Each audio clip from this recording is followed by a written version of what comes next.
Di balik lebatnya hutan jati dan perbukitan kares yang sunyi di wilayah selatan Jawa, terdapat sebuah desa yang seolah terhapus dari peta.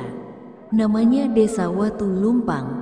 Tak banyak yang tahu keberadaannya.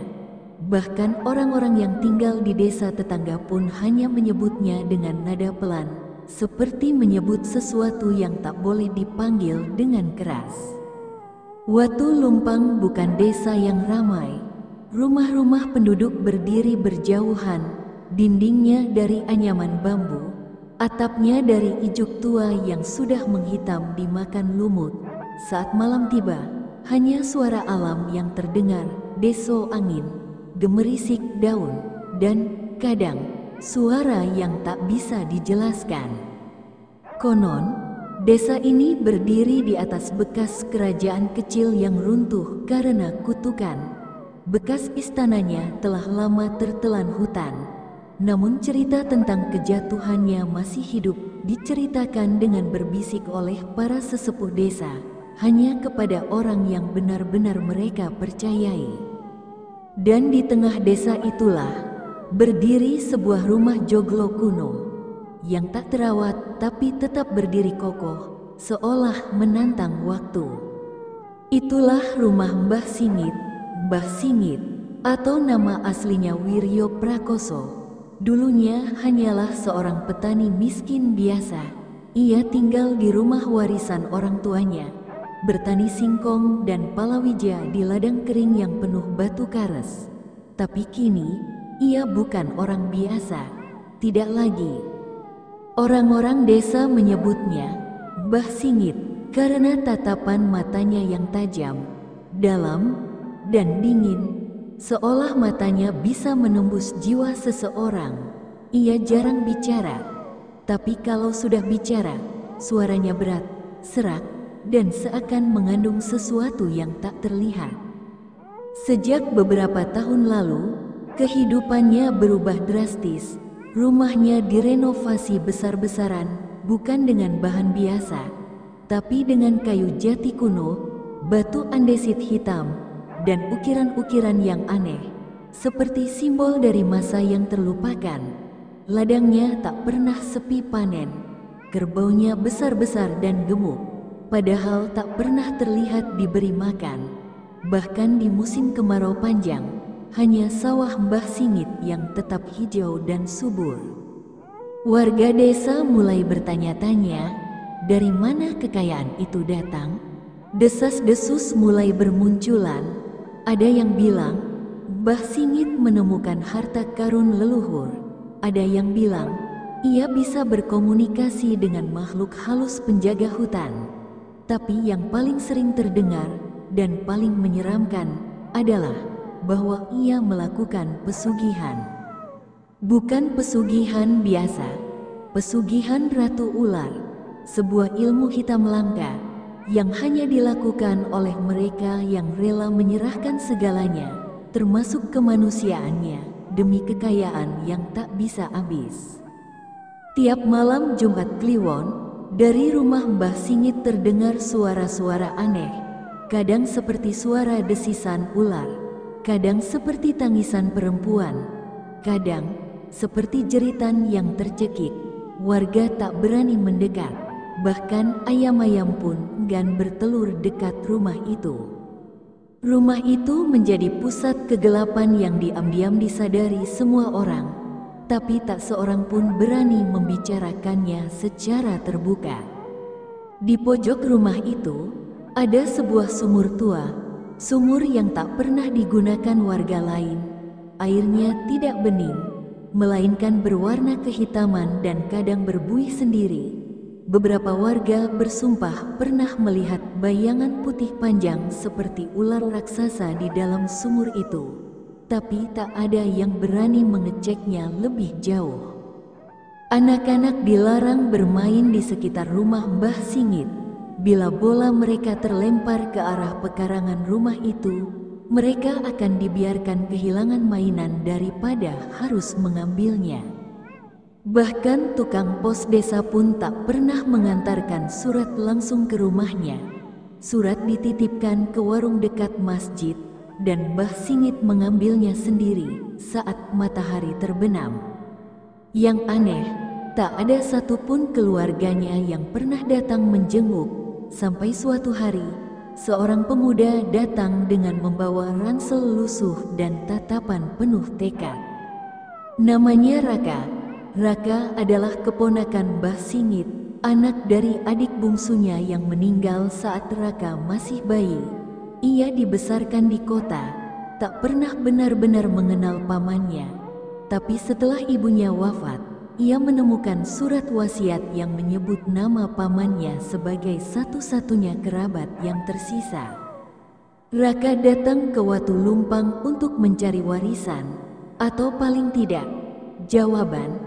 Ia ingin tahu mengapa ibunya selalu melarangnya menyebut nama Mbah Singit, dan yang lebih penting, dari mana asal kekayaan pamannya yang tak wajar itu. Tapi begitu kakinya menginjak tanah desa, Raka tahu ada sesuatu yang salah. Udara di desa itu terasa lebih berat, langitnya kelabu, bahkan saat matahari bersinar. Dan ketika ia bertanya pada warga, mereka hanya menatapnya dengan ekspresi aneh, campuran ketakutan dan kasihan. Malam pertama Raka di rumah Mbah Singit adalah malam Jumat Kliwon. Dan dari balik bilik kamarnya, ia mendengar desisan panjang, seperti ratusan ular yang merayap di bawah lantai. Ia mendengar suara perempuan mengerang, pelan tapi putus asa. Ia mendengar suara pamannya, berbicara dalam bahasa yang tak pernah ia dengar. Dan di luar, angin berhenti bertiup, waktu seakan membeku. Dan Raka tahu, ia telah masuk ke dalam sesuatu yang jauh lebih besar daripada warisan atau misteri keluarga. Ia telah masuk ke dalam dunia yang seharusnya tidak ia jamah. Dunia, Ratu Ular. Malam itu, angin tak lagi berhembus. Udara desa Watu Lumpang menggumpal tebal seperti kabut pekat yang tidak tampak. Langit di atas desa seolah tertutup tirai kelam, dan di balik tirai itu, sesuatu sedang bergerak. Raka tak bisa tidur, matanya terus memandangi langit-langit kamar joglo tua yang dipenuhi sarang laba-laba. Ia merasa gelisah, meski tubuhnya lelah setelah perjalanan panjang. Lalu suara itu datang, pelan, menyeret, seperti sesuatu yang melata. Desisan, panjang dan lirih, seperti suara ular raksasa merayap di antara dinding-dinding kayu rumah ini. Raka duduk, telinganya tajam menangkap arah suara. Dari arah sumur di belakang rumah, jantungnya berdetak lebih cepat. Ia membuka pintu kamarnya perlahan, dan aroma anyir menyeruak begitu saja. Bau logam, bau darah yang sudah mengering. Ia melihat ke ruang tengah, tak ada siapa-siapa. Lampu minyak di sudut ruangan berkedip-kedip, seolah takut mati. Tapi dari kejauhan, di belakang rumah, ia mendengar suara langkah, pelan, berat, diikuti dengan suara kayu yang bergeser. Mbah Singit, lelaki tua itu mengenakan kain hitam yang dililitkan dari bahu ke pinggang. Di lehernya tergantung kalung manik-manik yang terbuat dari gigi hewan dan sesuatu yang menyerupai tulang jari manusia. Ia membawa kendi tanah liat dan sebilah keris pusaka yang diikat dengan tali berwarna merah. Mbah Singit berjalan menuju sumur tua. Raka mengintai dari balik lubang dinding. Cahaya bulan memantulkan bayangan Mbah Singit yang terlihat seperti makhluk lain, tinggi, kurus, dan tak sepenuhnya manusia. Di depan sumur, Mbah Singit duduk bersila. Ia menyalakan dupa yang berbau sangat menyengat. Asapnya menggulung naik dan membentuk pola aneh, seperti simbol ular yang melilit dunia. Lalu Mbah Singit mulai melantunkan mantra. Suaranya lirih, tapi dalam. Bahasanya tak dikenal, seperti bahasa yang sudah punah. Tapi setiap katanya menggema di dada Raka, seolah merayapi tulang belakangnya dan menamparkan bagian terdalam dari jiwanya. Dan saat itulah sumur tua itu bergerak, air di dalamnya beriak, lalu muncul buih-buih hitam. Udara di sekitar berubah dingin, dingin yang tidak wajar, seperti berada di dalam gua kematian. Lalu dari dalam sumur terdengar suara lain, suara perempuan, lirih, merdu, tapi mengandung kesedihan yang tak terlukiskan, seperti suara perempuan yang ditinggalkan, dikhianati, dan dikutuk untuk abadi. Mbah Singit menunduk dalam-dalam. Ia berkata, "Ndoro, aku datang dengan persembahan." Dari balik semak-semak, Raka nyaris berteriak saat melihat tangan muncul dari sumur. Tapi tangan itu bukan tangan manusia. Jarinya panjang, bersisik, kukunya seperti cakar burung hantu, dan kulitnya berkilau kehijauan.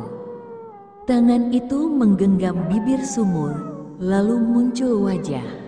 Wajah seorang perempuan, cantik, tak ternodai usia, tapi matanya bukan mata manusia, matanya seperti batu zamrud yang hidup. Rambutnya panjang, melambai seperti air, dan dari leher ke bawah. Tubuhnya adalah ular raksasa.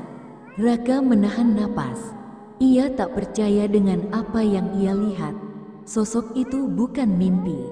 Ia nyata, menjulang keluar dari sumur seperti ratu dari dunia lain. Ratu yang haus darah. Ratu ular menatap Mbah Singit dan tersenyum. "Kau datang tepat waktu, Wiryo. Aku lapar." Mbah Singit mengangguk. Ia mengeluarkan kendi tanah liat, membukanya, dan mengeluarkan sesuatu. Jantung manusia, masih segar, masih berdarah. Raka nyaris muntah. Dari mana dia mendapat itu? Mbah Singit meletakkan jantung itu di atas batu altar kecil di samping sumur. Dan saat itu, suara desisan membesar. Dari balik pohon-pohon di sekitar rumah, puluhan, mungkin ratusan ular keluar melata pelan, melingkar, dan mengitari altar. Mereka menjilati darah yang menetes. Ratu ular menunduk dan menjilat jantung itu dengan lidah panjang bercabang, lalu tertawa pelan. "Bagus, tapi lain kali, kirimkan yang muda, daging segar. Aku bosan dengan para pengembara tua." Mbah Singit gemetar. "Ampun, Ndoro, minggu depan, aku akan beri persembahan dari keturunan sendiri, darah murni." Raka tersentak. "Keturunan? Apakah?" "Iya." Ratu ular tertawa. Tawa itu menggema di seluruh halaman belakang rumah, membuat semua binatang mendadak diam. Angin tak berani berembus. Cahaya bulan pun tampak surut. "Bagus, Wiryo, buktikan kesetiaanmu, atau kau tahu akibatnya." Dan dalam sekejap, tubuhnya kembali masuk ke dalam sumur, disusul ular-ular yang melata kembali ke dalam kegelapan. Raka jatuh terduduk di balik dinding. Tubuhnya gemetar, mulutnya terbuka, tapi tak ada suara yang keluar. Ia baru saja melihat sesuatu yang tak bisa dijelaskan oleh ilmu pengetahuan atau agama. Ia tahu sekarang, pamannya adalah pemuja setan. Ia terikat kontrak dengan makhluk dunia bawah, dan kini ia menjadi target tumbal berikutnya. Malam semakin larut. Raka kembali ke kamar, tapi matanya tak bisa terpejam. Ia memandangi foto ibunya yang dibawanya dari kota. Dan di benaknya, sebuah pertanyaan terus menghantui. Apakah ibu tahu ini? Apakah ibu melarikan diri dari semua ini? Pagi harinya, Raka mencoba bersikap biasa, tapi matanya terus mencari.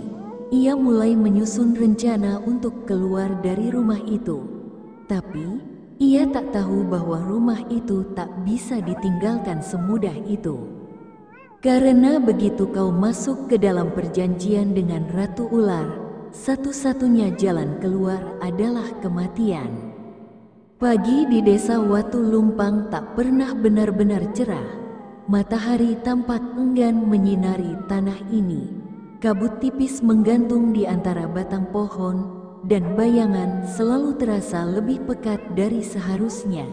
Seolah waktu sendiri pun berhenti sejenak saat melintasi desa ini. Raka duduk di beranda rumah Joglo. Di tangannya, secangkir teh hangat yang tak disentuh. Matanya sembab, tubuhnya lelah, dan pikirannya terus memutar kejadian malam sebelumnya. Ia tahu, apa yang ia lihat bukan mimpi. Ia telah menyaksikan sesuatu yang tidak boleh dilihat manusia biasa. Ratu Ular, wujudnya, tatapannya, tawanya, semua masih melekat di benaknya. Tapi yang paling mengganggu adalah kalimat terakhir yang keluar dari mulut pamannya. Minggu depan, aku akan beri persembahan dari keturunan sendiri. Raka memegang kalung kecil milik ibunya yang selalu ia bawa. Di balik liontin kayu itu, tersimpan selembar foto tua yang mulai pudar, foto seorang wanita muda berdiri di depan rumah Joglo ini, tersenyum dengan mata yang penuh rahasia. Ia tahu ibunya menyembunyikan sesuatu, dan untuk pertama kalinya, ia merasa sangat dekat, sekaligus sangat jauh dari kebenaran. Hari itu, Raka memutuskan untuk mencari jawaban. Ia pergi ke rumah sesepuh desa, Mbah Dargo, pria renta berusia lebih dari 90 tahun yang dipercaya menyimpan banyak kisah lama. Rumah Mbah Dargo berdiri miring, ditopang akar pohon beringin yang sudah menyatu dengan tanah. Saat Raka tiba, Mbah Dargo sedang duduk di balai bambu, mengunyah sirih dan menatap langit. Tanpa banyak basa-basi, Raka bertanya, "Mbah, saya ingin tahu tentang Ratu Ular dan tentang Mbah Singit." Mbah Dargo tak menjawab. Ia memandangi Raka lama, lalu meludah ke tanah dan berkata pelan, "Kau sudah lihat?"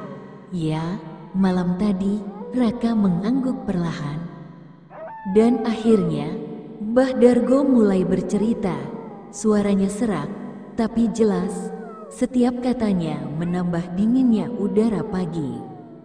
Zaman dahulu, jauh sebelum Indonesia merdeka, wilayah Watu Lumpang adalah bagian dari sebuah kerajaan kecil bernama Kadipaten Selagiri. Raja yang memerintah waktu itu dikenal sebagai Pangeran Sutasoma, seorang pemimpin muda yang cerdas namun angkuh. Pangeran ini memiliki segalanya, tanah subur, rakyat setia, dan istri yang cantik jelita. Tapi ia juga memiliki sifat buruk, rakus, haus kekuasaan, dan gemar bermain ilmu gaib. Ia percaya bahwa untuk mempertahankan kekuasaan, ia harus melampaui batas manusia biasa. Dan di puncak kesombongannya, ia melakukan sebuah kesalahan besar. Pangeran Sutasoma memanggil seorang dukun wanita dari wilayah timur yang dikenal sebagai Nyai Ngelipir, ahli ilmu pemikat dan pengendali makhluk halus. Tapi Nyai Ngelipir bukan dukun biasa. Ia dipercaya merupakan keturunan makhluk gaib dari ras Nagawati, manusia berdarah ular. Nyai Ngelipir dijadikan selir, disembunyikan dari rakyat dan bahkan dari sang permaisuri. Tapi ia tak bodoh. Ia tahu bahwa dirinya hanya dipakai untuk satu tujuan, kekuatan abadi. Nyai Ngelipir menciptakan sebuah perjanjian darah antara dirinya dan Pangeran Sutasoma. Dalam perjanjian itu, pangeran akan diberi kekuasaan abadi, panen tak pernah gagal, dan musuh-musuh tak akan mampu menembus batas wilayahnya.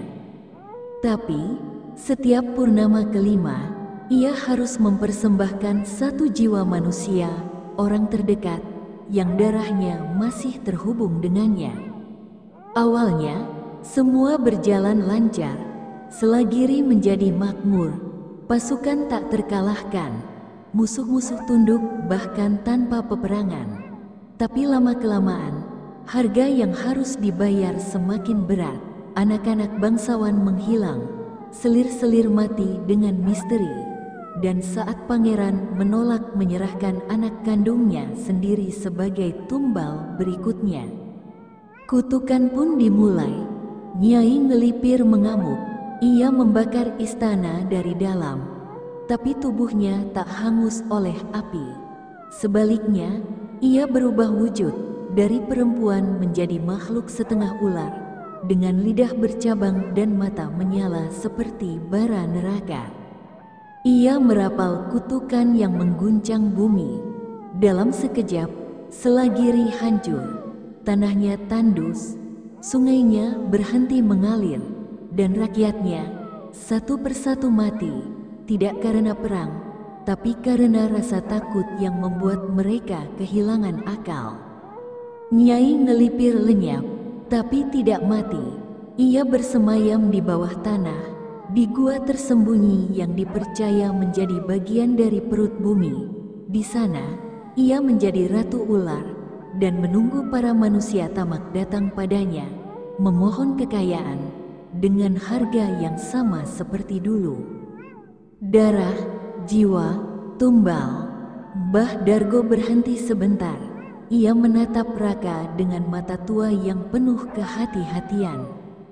Dan tahukah kau, Lei, siapa keturunan terakhir dari Pangeran Sutasoma yang masih hidup hingga kini? Raka mengerutkan dahi. Siapa? Bah, ibumu. Raka membeku. Dan itu berarti kau adalah penerus darah Kadipaten, darah yang paling disukai oleh Ratu Ular. Pikiran Raka jungkir balik, ia merasa seolah tanah di bawahnya menghilang. Ia bukan hanya keponakan dari lelaki tua pemuja setan, ia adalah keturunan langsung dari seorang raja yang dikutuk, dan darahnya adalah kunci kekuatan Ratu Ular. Mbah Dargo menggenggam bahunya. Mbahmu itu dulu menolak ikut dalam perjanjian, tapi Mbah Singit diam-diam mencari jalan pintas. Ia menemukan kitab kuno, membuka gerbang lama yang seharusnya dikubur. Dan saat kau datang ke sini, Ratu Ular tahu ia telah menunggu darahmu selama ratusan tahun. Raka pulang dengan langkah berat.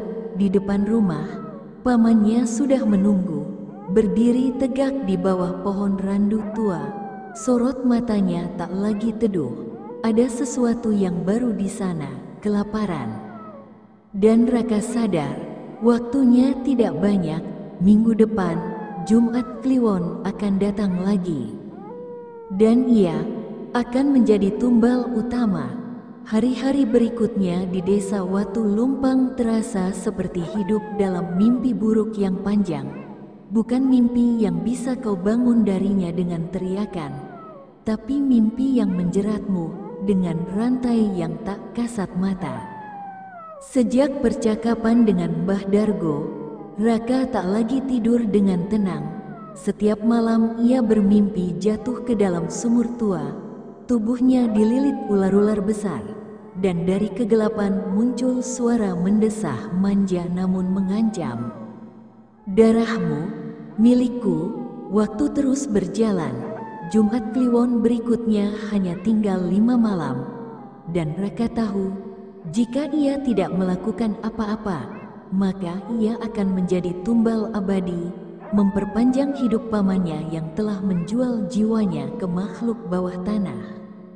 Namun, untuk melawan sesuatu yang gaib, Raka harus memahami kekuatannya terlebih dahulu. Dan satu-satunya cara adalah dengan mencari sumber ilmu hitam yang digunakan oleh Mbah Singit. Pagi itu, saat pamannya pergi ke ladang bersama warga, suatu hal yang sangat jarang dilakukannya. Raka menyelinap masuk ke bagian rumah yang selalu dikunci, ruang belakang. Pintu ruang itu terbuat dari kayu jati, dengan ukiran aneh yang menyerupai kepala naga melingkar. Kunci sudah usang, dan beruntung bagi Raka, ia berhasil membukanya dengan pisau kecil. Begitu pintu dibuka, hawa dingin langsung menyambut. Ruangan itu gelap, berdebu, dan penuh dengan bau dupa kering dan darah lama.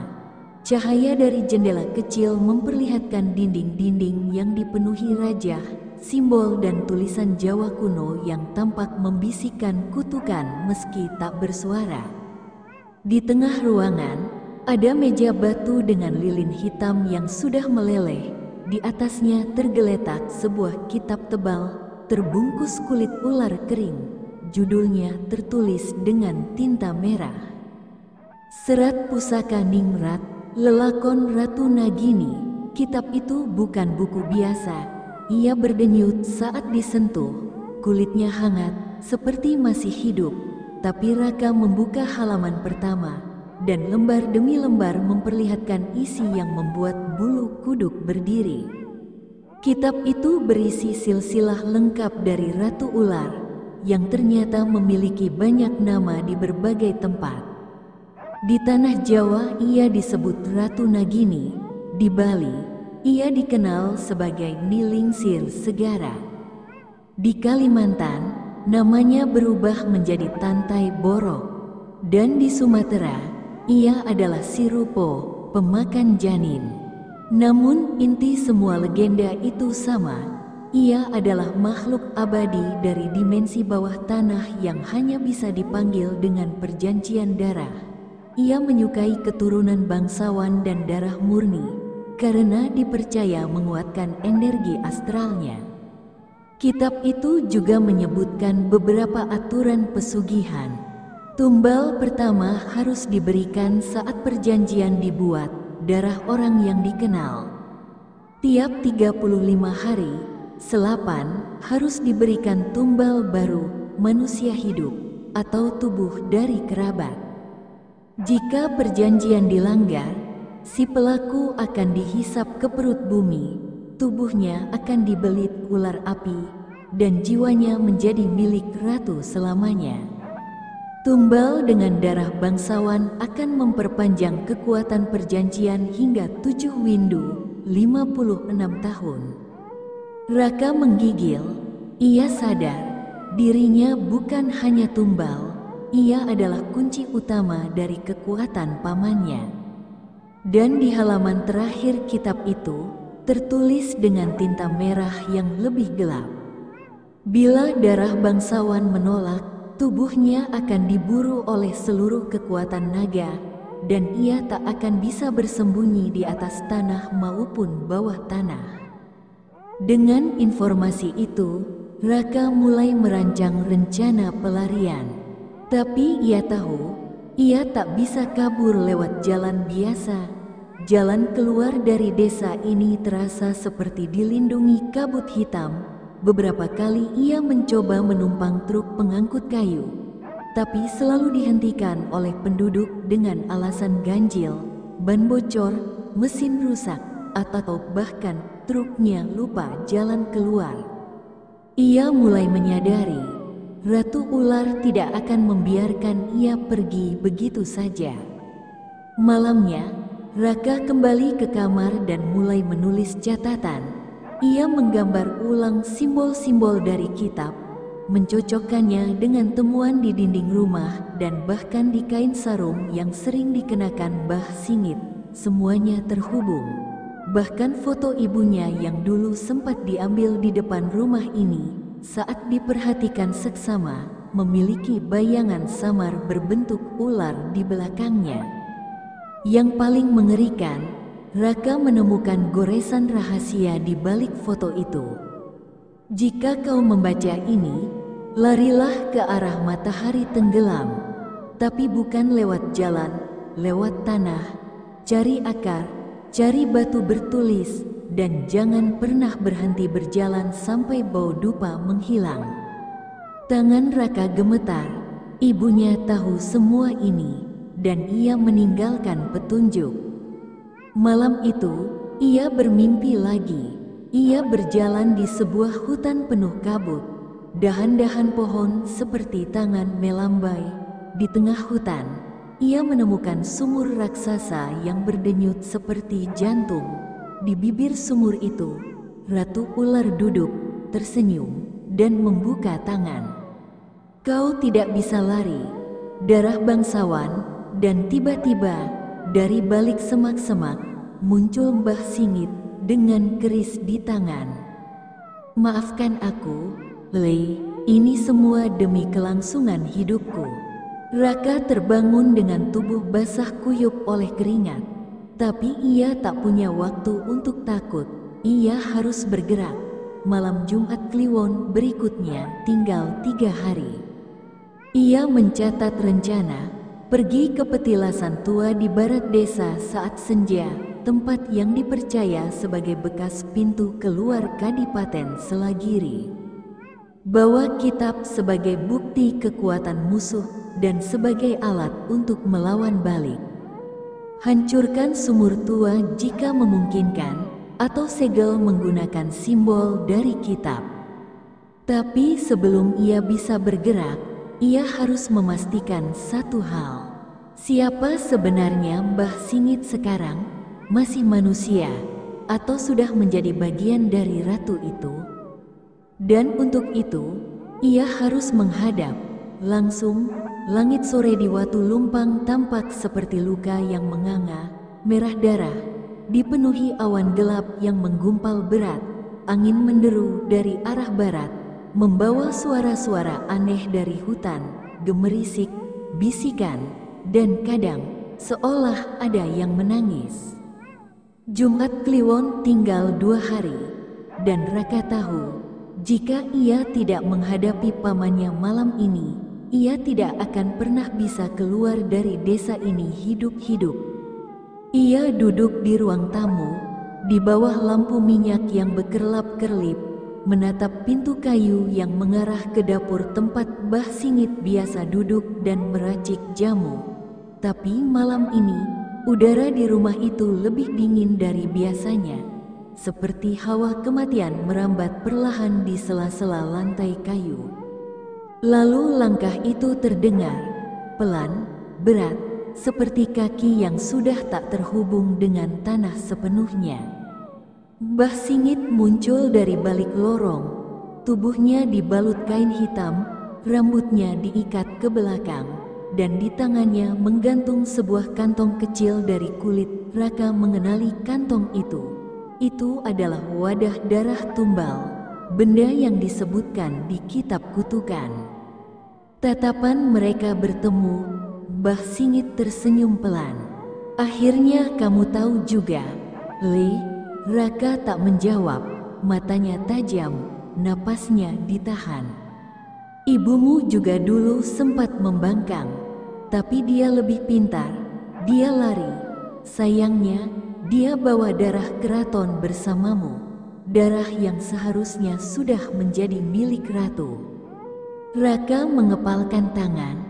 Kenapa, Mbah, kenapa harus menyerahkan keluarga sendiri demi kekayaan? Mbah Singit berdiri diam, matanya menatap jauh, lalu berkata, kekayaan bukan tujuan utamanya.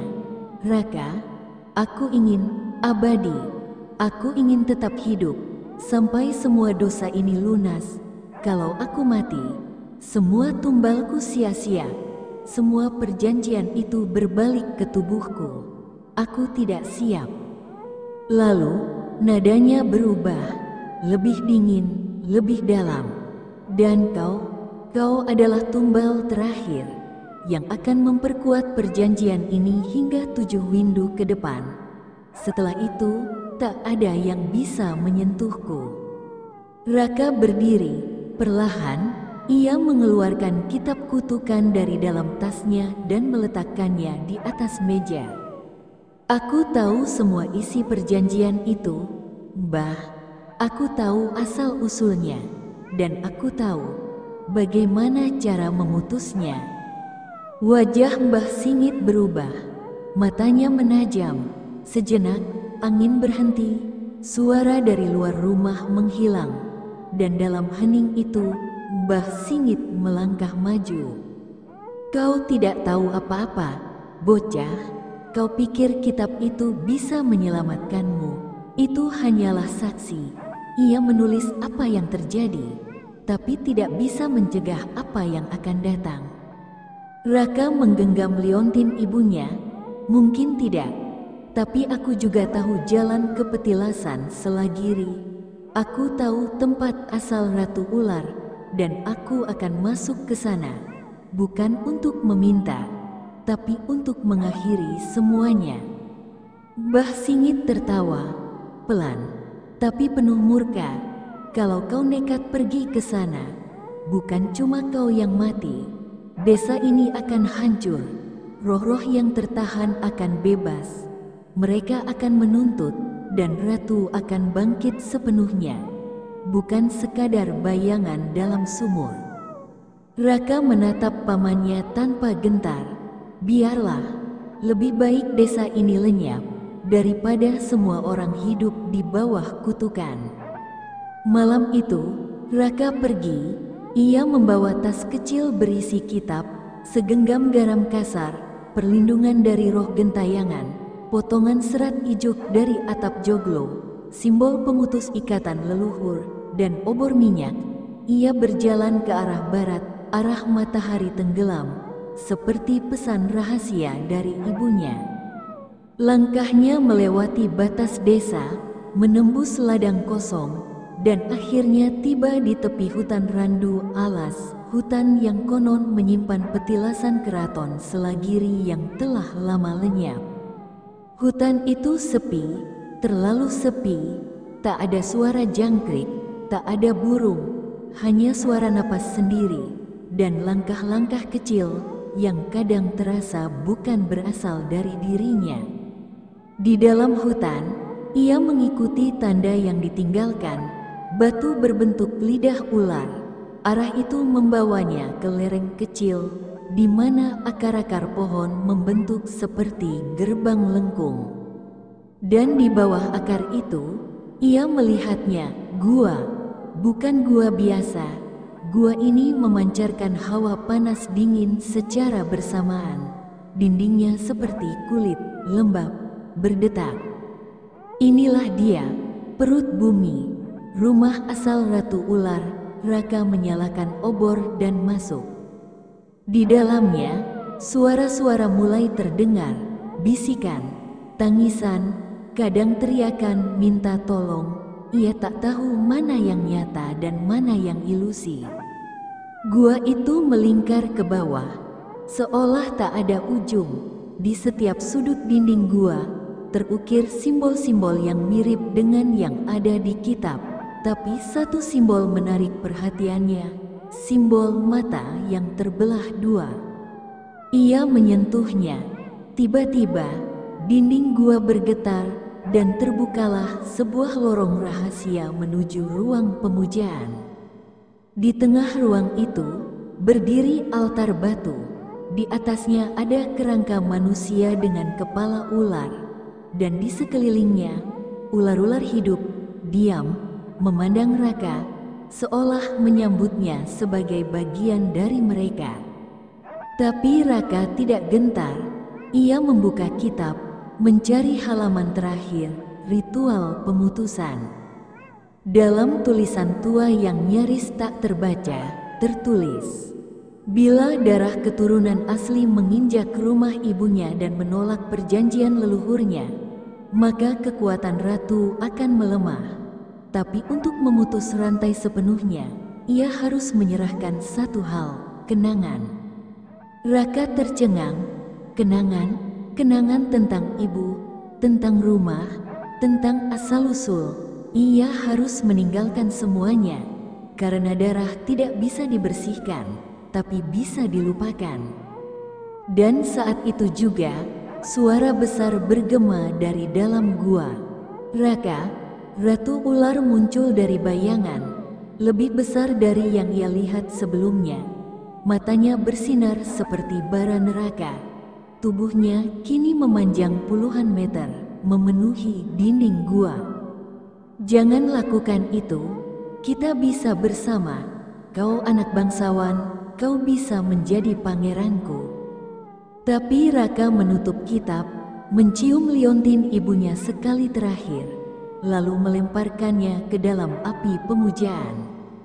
Api langsung menyala biru, gua bergetar, dinding mulai runtuh, Ratu Ular mengerang, tubuhnya melilit langit-langit, berusaha menghentikan ritual. Tapi Raka tetap diam, menatap lurus ke mata sang ratu. Aku bukan milikmu. Dan tiba-tiba semuanya gelap. Malam itu, langit tidak hanya gelap, ia hilang. Tak ada bintang, tak ada bulan. Bahkan suara jangkrik pun seolah menghindar. Udara terasa tebal, seperti dinding tak kasat mata yang menekan seluruh desa Watu Lumpang. Hari yang ditunggu telah tiba. Jumat Kliwon, hari persembahan, hari pengorbanan, hari ketika batas antara dunia manusia dan dunia Ratu Ular menipis hingga hampir hilang. Mbah Singit berdiri di depan sumur tua. Rambutnya kini memutih seluruhnya. Matanya tampak merah, seperti mata orang yang sudah bertahun-tahun tak tidur. Di tangan kanannya menggenggam keris pusaka bertuliskan aksara kuno, dan di tangan kirinya sehelai kain kafan basah yang diambil dari kuburan anak kecil. Di sekeliling sumur, ratusan ular melingkar diam. Mereka tidak bergerak, tidak mendesis, hanya menunggu.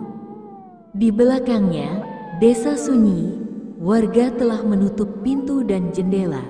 Mereka tahu, malam ini bukan untuk manusia. Tapi Mbah Singit gelisah, karena tumbal yang ia siapkan, Raka, hilang. Ia telah mencarinya sejak sore. Lorong-lorong, ladang, bahkan kamar rahasia di belakang rumah sudah ia periksa. Tapi tak ada jejak, tak ada suara. Hanya kitab yang terbuka, terbakar sebagian, dan simbol mata terbelah dua yang tergores di lantai. Bocah sialan itu, dia tahu cara membatalkan semuanya. Mbah Singit menggeram, tapi malam ini perjanjian harus dibayar. Dan di saat itu juga, sumur bergetar, airnya mendidih, lalu berubah menjadi hitam, seperti minyak panas bercampur darah. Desisan muncul dari dalam tanah. Ular-ular mulai mengangkat kepala mereka dan mendesis ke arah langit. Ratu Ular sedang bangkit. Sementara itu, di tempat berbeda, Raka terbangun di dalam gua. Seluruh tubuhnya sakit. Darah mengalir dari keningnya, dan bau tanah basah menusuk hidungnya. Tapi ia hidup. Ritual di gua tidak membunuhnya, justru membuatnya melihat lebih jelas dari sebelumnya. Ia menggenggam liontin ibunya, yang entah bagaimana masih utuh, meski telah dilempar ke dalam api.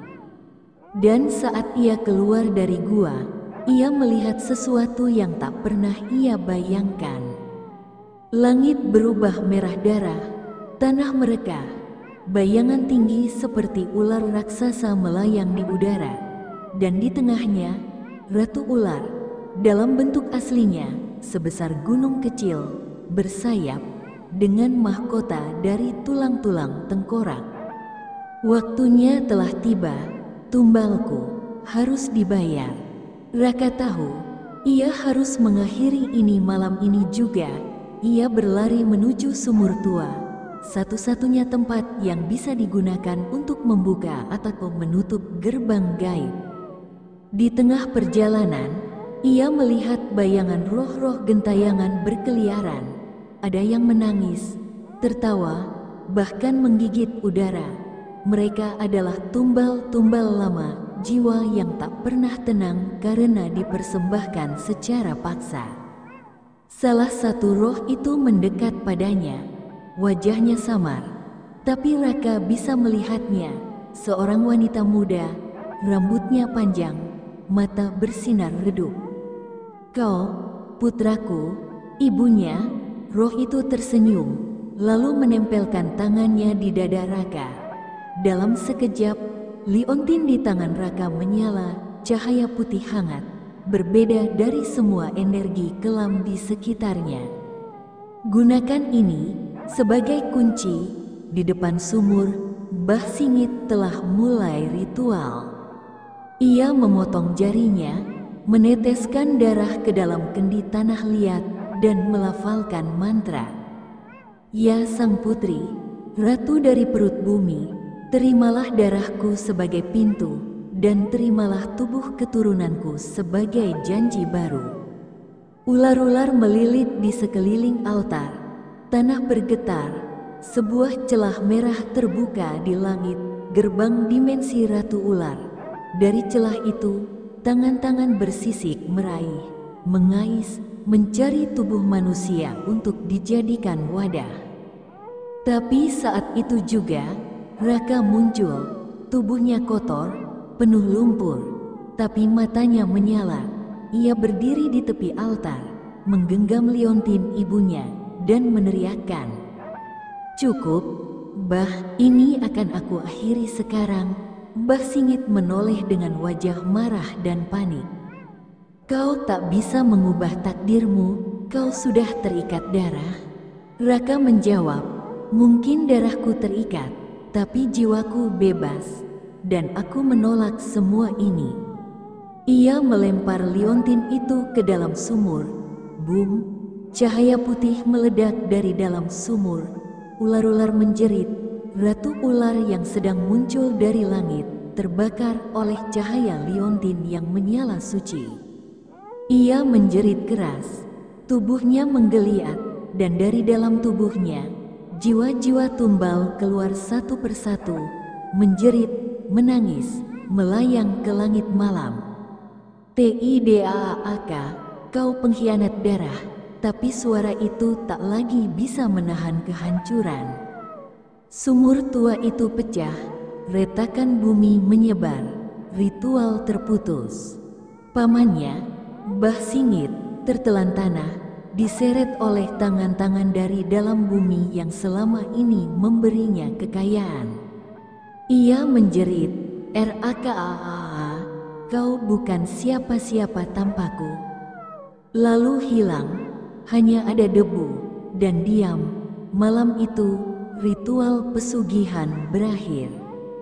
Langit kembali normal, kabut menghilang, ular-ular menguap menjadi abu. Desa Watu Lumpang perlahan kembali bernapas. Pagi harinya, Raka berdiri di depan rumah tua. Ia lelah, tubuhnya remuk, tapi dadanya lega. Ia tahu ia mungkin tak bisa kembali hidup normal, tapi setidaknya kutukan telah berakhir. Ia menulis surat, ia pergi dari desa, dan ia bersumpah tidak akan membiarkan ada yang menemukan kembali kitab kutukan itu. Karena jika sampai jatuh ke tangan yang salah, Ratu Ular mungkin akan bangkit lagi. Sudah lebih dari 2 windu berlalu sejak malam Jumat Kliwon itu, malam di mana Raka menghentikan ritual pesugihan dan membakar pintu antara dunia manusia dan kerajaan Ratu Ular. Tapi seperti semua hal gaib yang pernah menyentuh dunia, tidak ada yang pernah benar-benar hilang. Desa Watu Lumpang perlahan-lahan lenyap dari peta. Beberapa tahun setelah kejadian itu, peta resmi pemerintah tidak lagi mencantumkan desa itu di wilayah administratif. Jalan menuju ke sana tertutup longsor, tiang listrik tumbang dan tidak pernah diperbaiki. Warga yang selamat dari teror malam itu memilih meninggalkan desa tanpa pernah menoleh ke belakang. Sebagian membisu, sebagian menjadi gila. Tidak ada yang mau menceritakan apa yang terjadi. "Itu hanya mimpi buruk kolektif," kata seorang pejabat dari kota. "Cuma kampung yang ditinggalkan zaman, ujar media lokal. Tapi mereka salah, karena cerita itu masih hidup. Setiap tahun, tepat di malam Jumat Kliwon terakhir bulan Sura, orang-orang yang tinggal di wilayah sekitar mengaku mendengar suara gamelan dari dalam hutan. Bukan suara biasa, gamelan itu dipadu dengan suara gendang yang berdetak seperti jantung, dan gending yang nadanya melengking seperti suara ular mendesis. Beberapa pendaki gunung yang nekat masuk ke area sekitar Watu Lumpang melaporkan hal-hal aneh. Bayangan perempuan berambut panjang, berdiri di tengah hutan dengan mata bersinar merah. Lumpur bergerak sendiri, seperti ada yang menggeliat di bawahnya. Dan yang paling sering, suara wanita membisikkan nama seseorang dari dalam tanah. Ra, darahmu masih hidup dalam tanahku.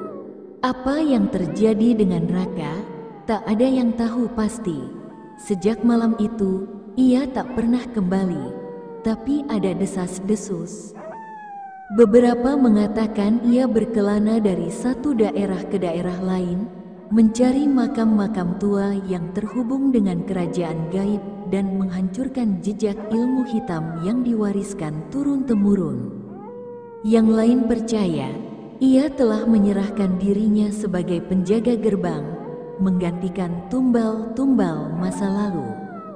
Konon, Raka tidak mati, tapi ia tak bisa hidup di dunia ini sepenuhnya.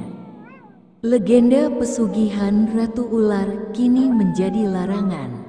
Di beberapa desa tua, orang tua sering memperingatkan anak-anak, jangan tergiur kekayaan dari jalan gaib.